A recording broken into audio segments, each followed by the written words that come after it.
इस पृथ्वी पर अभी तक सबसे अधिक समय लगभग 16 करोड़ साल तक डायनासोर अस्तित्व में रहे। मानव ने अभी तक सिर्फ 25 लाख साल गुजारे हैं। डायनासोर धरती के लगभग हर कोने में मौजूद थे, यहाँ तक कि अंटार्कटिका में भी उनके अवशेष पाए गए हैं।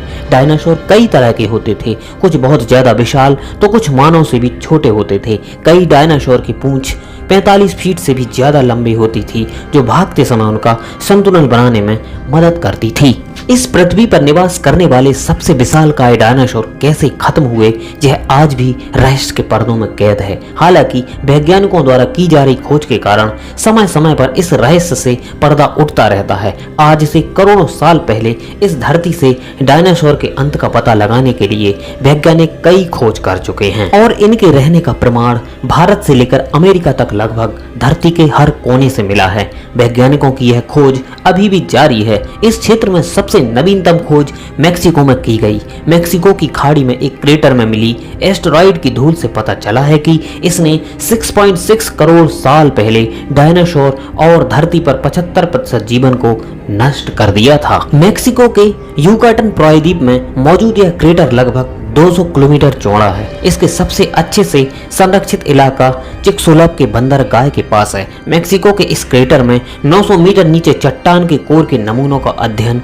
यूनिवर्सिटी ऑफ टेक्सास के शोधकर्ताओं ने किया है। उन्होंने नमूनों में एस्टेरॉयड की धूल को पाया है। शोधकर्ताओं का कहना है कि इस खोज से साबित हो गया है कि करोड़ों साल पहले 12 किलोमीटर चौड़ा उल्का पिंड गिरा था, जिसने पृथ्वी के क्रस्ट में 150 किलोमीटर चौड़ा और 30 किलोमीटर गहरा छेद बना दिया। इससे पृथ्वी पर जीवन लगभग नष्ट हो गया था। इस रिसर्च के बाद शोधकर्ताओं ने कहा कि इस धूल के मिलने के साथ ही डायनासोर के खात्मे को लेकर चली आ रही तमाम अटकलें खत्म हो गई हैं। इस शोध में शामिल प्रोफेसर स्टीवन गोड्रिच ने कहा, चक्र अब अंततः पूरा हो गया है। चट्टानों के नमूनों के आंकलन के बाद शोधकर्ताओं ने पाया कि उनके अंदर बड़ी मात्रा में इरिडियम है, जो पृथ्वी पर मिलना बहुत दुर्लभ है, लेकिन कुछ एस्टेरॉयड के अंदर पाया जाता है। यहाँ पर इरिडियम का स्तर सामान्य से 30 गुना ज्यादा है। इससे पहले रिसर्चर्स को कुछ ऐसे सबूत मिले थे जिनसे पता चलता है कि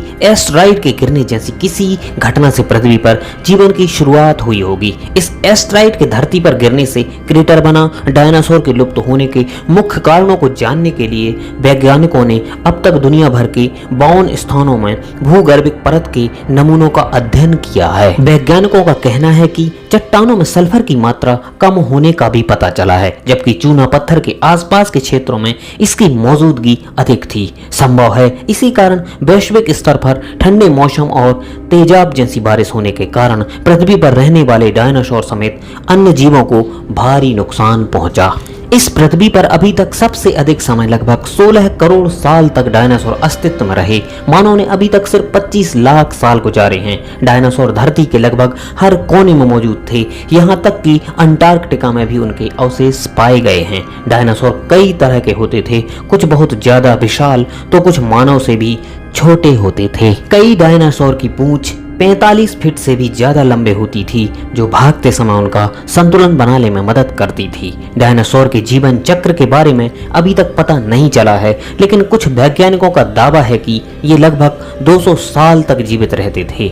डायनासोर का सबसे बड़ा अंडा बास्केटबॉल जितने आकार का होता था और जितना बड़ा अंडा उतनी मोटी उनकी बाहरी खोल होती थी। धरती पर सबसे पहले मांसाहारी डायनासोर ने जन्म लिया, उसके बाद सर्वाहारी तथा शाकाहारी ने जन्म लिया। शाकाहारी डायनासोर की प्रजाति अधिक थी। वे अपनी सुरक्षा के लिए एक साथ झुंड में रहना अधिक पसंद करते थे। मांसाहारी डायनासोर अपने 2 पैरों पर भागते थे, आगे के अपने दोनों हाथों से शिकार करते थे। वहीं शाकाहारी डायनासोर अपने चारों पैरों का इस्तेमाल करते थे। एक रोचक बात यह भी है कि एक नवजात मानव बच्चे का दिमाग ज्यादातर वयस्क डायनासोर से बड़ा होता है। डायनासोर अक्सर चट्टान भी निगल लेते थे। यह चट्टान उनके पेट में भोजन को पीसने में मदद करती थी। तो दोस्तों, आपको हमारा ये वीडियो कैसा लगा कमेंट बॉक्स में लिखकर जरूर बताएं। ऐसे ही अमेजिंग वीडियो देखने के लिए हमारे चैनल को सब्सक्राइब करें, लाइक करें और ज्यादा से ज्यादा शेयर करें।